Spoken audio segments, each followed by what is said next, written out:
The final fan voting results for the NHL All-Star Game this year were revealed yesterday, and Cole Caufield did not make it. After getting a ton of votes online, being, I believe, a top 3 vote getter on Twitter, somehow he didn't make the team. Was it rigged? I'm going to be getting into that and a lot more on this edition of Habs Digest.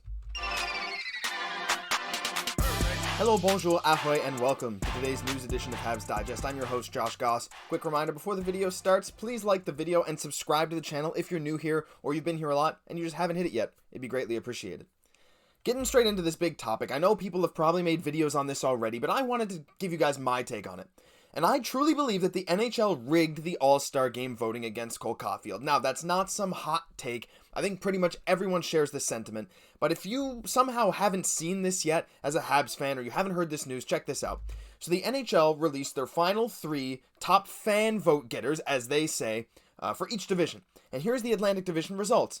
We got Auston Matthews, David Pastrnak, and Andrei Vasilevskiy. Okay, you're looking at those names and you're saying, well, that seems fairly reasonable. 3 very good players. Auston Matthews, 60 goal scorer last year, whatever. The problem is, the NHL did fan voting on Twitter. I'm sure you saw a lot of hashtag NHL vote. I was doing it. All my friends were doing it. All my Habs fans I know were trying to get Cole Caufield in there, retweeting everything in it. Everything possible. And if you looked at Twitter, Caufield and another guy in the Atlantic Division, Tim Stützle of the Ottawa Senators, were miles ahead of anyone else in Twitter votes, specifically for the Atlantic Division. Now, I haven't been able to find a great source that says exactly how many votes each of them had, because that's very difficult.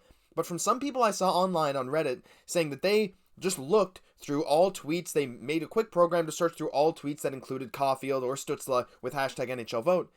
There was no one ahead of them. The only other player that was ahead of them was Marty Necas of the Carolina Hurricanes, who had one of the biggest surges in fan voting I've ever seen due to multiple different factors. You can go check out the Necas story on your own. But he was by far, at least on the first results, by far ahead of everyone else, 5 times as many votes as many other guys.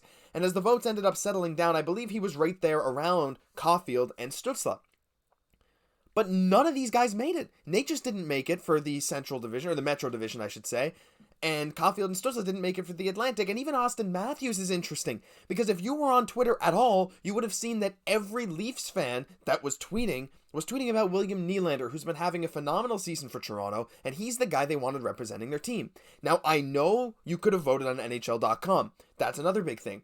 However, you gotta think that the ease of access for Twitter, how easy it is for anyone just to tweet a hashtag and the ability to retweet and do whatever you can to make these votes work should have surpassed that. But then I'm seeing things saying the NHL limited it to 10 votes per X amount of time and this and that and this. But to have none of the players that were clearly leading the Twitter votes make the All-Star Game, it screams rigged. It screams that the NHL wants to put these players in. We've heard people say, executives, players say the league tilts towards their star players. We see Artemi Panarin. We see 3 New York players, I believe, for the Metro Division. We saw Stuart Skinner for Edmonton, which I don't think the fans were voting for him. That's a weird choice anyway. But Auston Matthews, of course, for the Atlantic, when everyone else was voting for Nylander or Caufield or Stützle. Let's just take a look at some of the reactions from around the NHL world. Take a look what the Hurricanes had to say.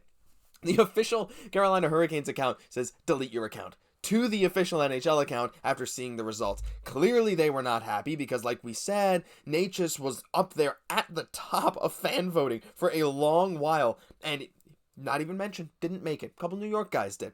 But then we also have the Senators responded when they didn't see Stützle. I don't believe you. No, it's a GIF. I can't really show the GIF here. This is a still image I took, but they don't believe it. And I don't believe it either, because Stützle and Caufield should have both made it from the Atlantic Division. Now, I'm not saying that Matthews, Pastrnak, and Vasilevskiy are not worthy of being All-Stars. It's not what I'm saying at all. But if the NHL is letting fans vote for these players to get in, you'd think they would actually hold to that.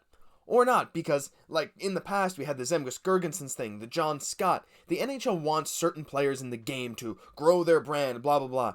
But at the same time, if they want to make it a popularity contest, because NHL was huge on Twitter for this little while. It was up there with the other pro sports leagues, which is awesome to see on social media.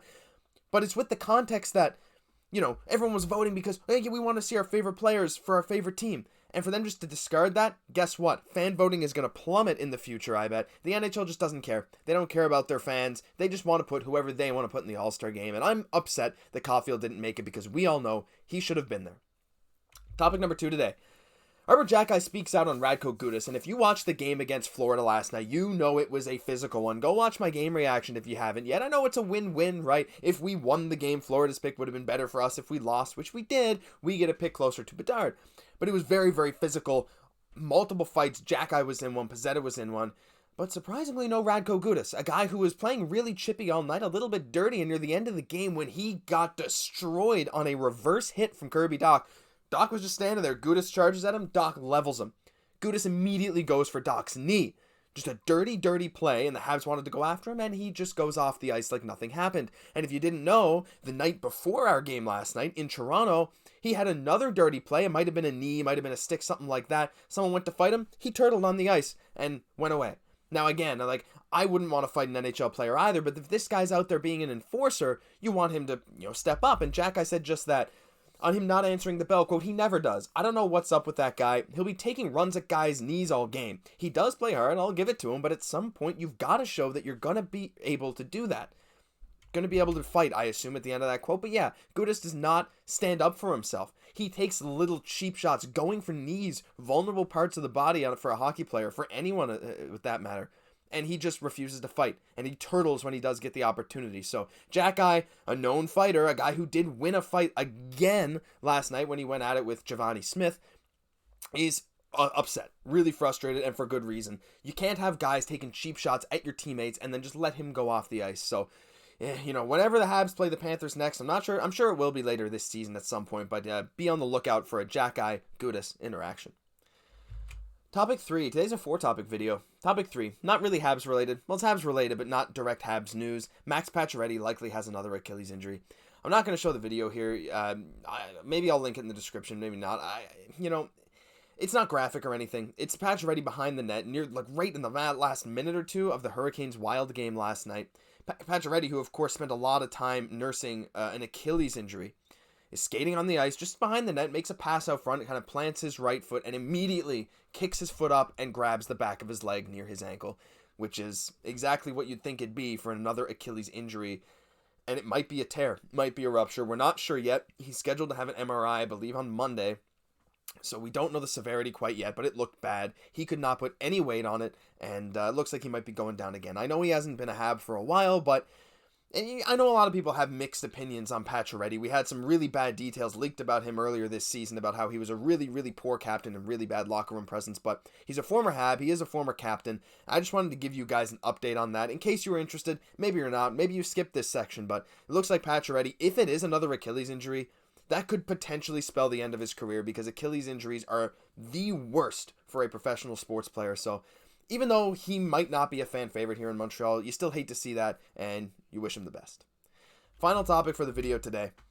Habs Eye on the Prize is ending. I don't know if you guys have used Habs Eye on the Prize much, but it's a website that I've frequented to look at Habs prospects and really just all kinds of Habs news. It's a great way to keep up to date on sort of the deeper goings-on with your favorite team.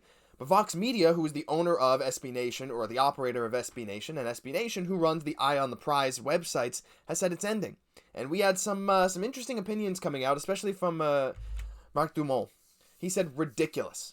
When Andrew Berkshire and I poured over 100 hours a week into that site for half a decade, we were getting about $50 a month. Pennies per hour. After working for free for years. It became one of the most popular hockey sites, and Vox cashed in for years. We've heard a ton about how Vox basically abuses their writers. You can see Dumont saying worked for years for free, then worked basically 2.5 full-time jobs a week on this website to make it one of the most popular hockey websites and got paid pennies per hour for it. And now they're pulling the plug on it. They don't really like it anymore. They're just going to move on to other projects and whatever because people don't want to write there. I don't know the specific details of why they're shutting down, but it was a great website where a lot of people got their start, and it's really unfortunate and frustrating for people like Dumont, people like Andrew Berkshire. It's rough because it's a website I like to frequent, and I'm sure a lot of you guys did too. At least we have a lot of other resources, and I'm hoping that there is a way that they can salvage what's on this website now and transition to a new thing. I'm sure some Montreal media company, maybe the Habs themselves will have a section, or maybe ADS, who knows, is going to pick up the slack for this Eye on the Prize, on these Eye on the Prize websites, because they were great, and I'm sad they're going, but hopefully we can find some kind of replacement or some kind of continuation in the future.